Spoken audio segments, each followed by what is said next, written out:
Hello friends, welcome to my channel. आज चलतु आम सरस्वती पूजा विषय रे सुंदर रचनाटीए देखा। माघ मास शुक्ल पक्ष पंचमी दिनटी को श्री पंचमी कहती।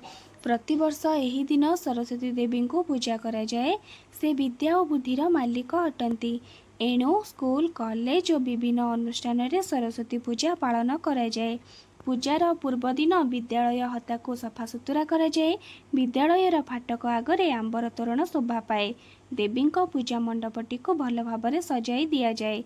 पूजा दिन सकाळु पूजा मंडप उपरे देवी मूर्ति को स्थापन कराए।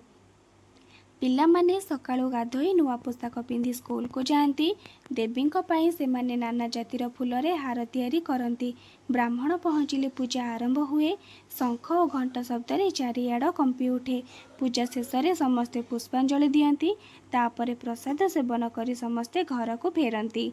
पूजा परदिन देवी को महा आडंबर नहीं पानी रे विसर्जन कराए।